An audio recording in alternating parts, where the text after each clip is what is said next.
Activist Dhanya Raman കൂടെ ചേരുന്നുണ്ട്. ശ്രീമതി ധന്യ രാമൻ, നോക്കൂ, ഈ ഒരു കണ്ണൂരിൽ നടന്നിരിക്കുന്ന ഈ ഒരു സംഭവം വളരെയധികം വേദനയുണ്ടാക്കുന്ന ഒരു കാര്യം തന്നെയാണ്. കാരണം ഈ ഒരു യുവതി മനഃപൂർവ്വം പിടിച്ചു വെച്ചു, ഈ സുഹൃത്തിനൊപ്പം സഞ്ചരിച്ച സമയം മനഃപൂർവ്വം പിടിച്ചു വെക്കുകയും ഒത്തിരി സമയം നിർത്തി ചോദ്യം ചെയ്യുകയൊക്കെ ചെയ്ത ഒരു മനോവിഷമത്തിലാണ് ഈ പെൺകുട്ടി ജീവൻ ഒടുക്കിയിരിക്കുന്നത്.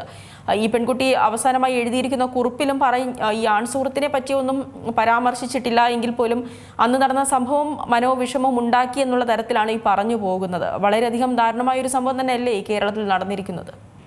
തീർച്ചയായിട്ടും SP അതിന് കൃത്യമായിട്ടുള്ള മറുപടി കൊടുത്തിട്ടുണ്ട്. അതൊരു ആത്മഹത്യാ പ്രേരണ അല്ലെങ്കിൽ ഒരു സദാചാര ഗുണ്ടായുസത്തിന്റെ ഭാഗമായിട്ടുള്ള ഒരു കൊല തന്നെയാണിത്. അപ്പോൾ അവർ പറയും ഇതിനകത്ത് തെളിവില്ല, അല്ലെങ്കിൽ ഇതല്ല റീസൺ എന്നൊക്കെ ഈ പ്രതികളെ ന്യായീകരിക്കാനായിട്ട് ആ പെൺകുട്ടിയുടെ അമ്മ തന്നെ മുമ്പിൽ നിൽക്കുന്നു എന്നുള്ളത് കാണുമ്പം ചിലപ്പോൾ ഒരു പക്ഷെ ഭീഷണി ഉണ്ടായിരിക്കും എന്നാണ് എനിക്ക് തോന്നുന്നത്. ആ കുടുംബത്തിന് ഭീഷണി ഉണ്ടായിരിക്കാം, അതായിരിക്കും അവരെ അങ്ങനെ പറയിക്കാനായിട്ട് പ്രേരിപ്പിക്കുന്നത്. അല്ലാതെ ഇപ്പുറത്തെ ഒരു സുഹൃത്തിനെ സംസാരിച്ചതിന്റെ പേരിൽ തട്ടിക്കൊണ്ട് പോയിട്ട് 5 മണിക്കൂറോളം പാർട്ടി ഓഫീസിൽ വെക്കുകയും പിന്നീട് അവരുടെ തന്നെ പാർട്ടി ഓഫീസിൽ ഇങ്ങനെ ഇവർ തന്നെ നീതി നടപ്പാക്കാൻ തുടങ്ങിയാൽ എങ്ങനെ ശരിയാവും?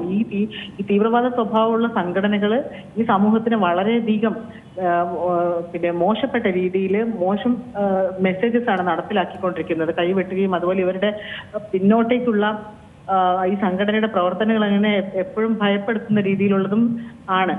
ഇതിനെ കർശനമായിട്ട് നിയന്ത്രിക്കാൻ ഇതുവരെ സാധിച്ചിട്ടില്ല. കാരണം ഇവരുടെയൊക്കെ പാർട്ടി ഓഫീസുകളിൽ നിന്ന് കൊടുക്കുന്ന നിർദ്ദേശം അനുസരിച്ച് അങ്ങനെയാണെങ്കിൽ ഇവരുടെയൊക്കെ ആൾക്കാരെ ഇപ്പൊ എത്ര കുഞ്ഞുങ്ങളെ റേപ്പ് ചെയ്യുന്നുണ്ട്. ഇപ്പൊ മദ്രസയിൽ പോയിട്ടുള്ള കുട്ടികളൊക്കെ എത്രയോ കുഞ്ഞുങ്ങളെ റേപ്പ് ചെയ്തിട്ട് എത്ര പേരാണ് പോക്സോ കേസിൽ അകത്ത് കിടക്കുന്നത്. അപ്പൊ അത്തരം വിഷയങ്ങളിലൊന്നും ഇവര് സംസാരിക്കത്തില്ല. എവിടെയെങ്കിലും ഒരു ആണും പെണ്ണും ഒരുമിച്ചിരിക്കുകയോ സംസാരിച്ചതിന്റെ പേരിലാണ് ഇത്രയും ഒരാളെ പിടിച്ചുകൊണ്ട് പോയിട്ട് ഇതൊരു വേറൊരു രാജ്യമാണ്. ഇത് ഭരണഘടന നിലവിലുള്ള നമ്മള് രാജ്യത്തെ നിയമം അനുസരിച്ച് ജീവിക്കുന്ന ഒരു ഇടമല്ലേ. അപ്പൊ അവരുടേതായിട്ടുള്ള ഒരു തീവ്രവാദ സ്വഭാവമുള്ള ഒരു സ്പേസ് ഇവിടെ ഉണ്ടാക്കാനായിട്ടുള്ള ശ്രമമാണ്. അപ്പൊ കൃത്യമായിട്ട് ഇതിനെതിരെ നടപടി എടുക്കണമെന്നും ഇത് ഒരു കൊലപാതകം തന്നെയാണ്. ഒരു പെൺകുട്ടിയെ കൊലയിലേക്ക് നയിക്കുകയാണ് ചെയ്തത്, അതിനെ മരിക്കാൻ പ്രേരിപ്പിക്കുകയാണ്. ഇതൊരു കൊലപാതകം തന്നെയാണ്. പോരാത്തതിന് അവരുടെ വീട്ടുകാരെ ഭീഷണിപ്പെടുത്തി ഇതെങ്ങനെയല്ല അങ്ങനെയെന്ന് പറയിക്കുന്നതും വളരെ മോശമാണ്. കാരണം പ്രതികള് കുറ്റക്കാരാണെന്ന് പോലീസ് ഓഫീസർ വ്യക്തമാക്കിയിട്ടുണ്ട്, തെളിവടക്കം വ്യക്തമാക്കിയിട്ടുണ്ട്. അവരുടെ എഴുതി വെച്ച ലെറ്റർ കിട്ടിയിട്ടുണ്ട്. മരണമൊഴി പോലത്തെ തന്നെയാണ് അവരെ എഴുതി വെച്ച ലെറ്റർ. അതിനകത്ത് അവർ കൃത്യമായിട്ട് പറഞ്ഞിട്ടുണ്ട്. അപ്പൊ ഇതൊരു യഥാർത്ഥ സദാചാര ഉണ്ടായിസം തന്നെയാണ്. അത് നിർത്തലാക്കണം. കുറെ കാലമായിട്ട് കേരളത്തിന്റെ അവിടെ ഇവിടെയൊക്കെ ഒരുപാടിടങ്ങളിൽ ഇങ്ങനെ ഒരു മനുഷ്യനെ കണ്ടാൽ അങ്ങനെ പിടിച്ചുകൊണ്ട് പോയി അല്ലെങ്കിൽ പോസ്റ്റിൽ കെട്ടിയിട്ട് കൂട്ടമായിട്ട് അവരെ ആക്രമിച്ച് കൊല്ലുന്ന ഒരു സ്വഭാവം നമ്മൾ പലതവണയായിട്ട് കണ്ടതാണ്. അപ്പൊ ഇതിന് ഇനിയും അറുതി വന്നിട്ടില്ല, അത് റിപ്പീറ്റ് ചെയ്യപ്പെടുന്നു.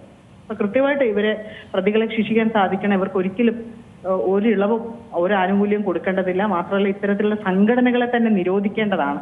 ഇത്തരത്തിലുള്ള മനുഷ്യനോട് ഇടപഴകി പോകാൻ പറ്റാത്ത, സമൂഹത്തിന് അംഗീകരിക്കാൻ പറ്റാത്ത ഇത്തരം സംഘടനകളെ തന്നെ നിരോധിക്കേണ്ട സമയം അതിക്രമിച്ചു കഴിഞ്ഞു. കാരണം ഇവർ ചെയ്യുന്നത്, ജോസഫ് മാഷിന്റെ കൈവെട്ടിയത് നമുക്കറിയാലോ. എന്തിനായിരുന്നു ജോസഫ് മാഷിന്റെ കൈവെട്ടിയത്? അല്ലെങ്കിൽ ഇവരെ ആരെങ്കിലും ഒന്ന് സംസാരിക്കുകയാണെങ്കിൽ ഇവർ അക്രമമാണ്. അപ്പൊ അങ്ങനെയുള്ള സ്വഭാവമുള്ള സംഘടനകളെ ഇവിടെ വെച്ച് പൊറപ്പിക്കരുത്. തീർച്ചയായും ഇതിനു മുൻപുണ്ടായിരുന്ന ഇവരുടെ ഈ സിമി പോലുള്ള സംഘടനകളൊക്കെ നിരോധിച്ചതും ഏതാണ്ട് ഇത്തരത്തിലുള്ള അക്രമ സ്വഭാവങ്ങളൊക്കെ കാണിച്ചത് കൊണ്ട് തന്നെയാണ്. ഇപ്പോൾ ഈ ഒരു വിഷയത്തിൽ നോക്കുകയാണെങ്കിൽ പോലും ഇത് ചെറിയ കുട്ടികളല്ല, അത്യാവശ്യം പ്രായമായവർ, ഈ പക്വത എത്തിയവരാണ്. അവർ വഴിയരികിൽ നിന്ന് സംസാരിക്കുമ്പോൾ എങ്ങനെയാണ് മറ്റുള്ളവർക്ക് അതൊരു ബുദ്ധിമുട്ടാകുന്നത് എന്നാണ് ഇതിൽ ഏറ്റവും പ്രധാനപ്പെട്ട ഒരു കാര്യം.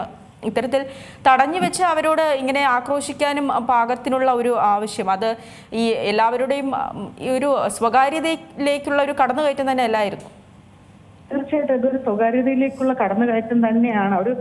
മനുഷ്യനെ ഈ രാജ്യത്ത് നമ്മളൊരു മനുഷ്യനോട് സംസാരിച്ചത് കൊണ്ട് അവര് പിടിച്ചുകൊണ്ട് പോവുക, അതൊക്കെ നമുക്ക് ഈ സമൂഹത്തിന് നിരക്കുന്ന കാര്യങ്ങളാണോ? നമ്മുടെ രാജ്യത്തിന് നമ്മൾ ജീവിക്കുന്ന സാഹചര്യത്തിൽ നിരക്കുന്ന കാര്യങ്ങളാണോ?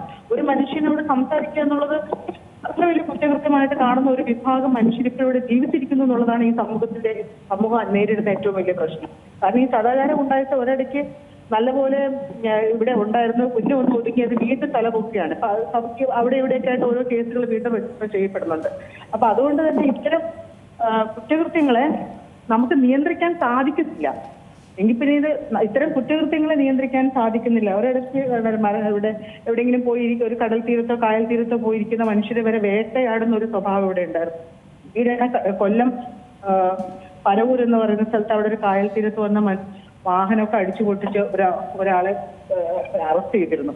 അപ്പൊ ഇത് അവർ ഒരാളല്ല, ഒന്നോ രണ്ടോ മൂന്നോ അതിലധികം ആൾക്കാർ ചേരുമ്പോൾ ഇവർക്കൊരു ധൈര്യമാണ്.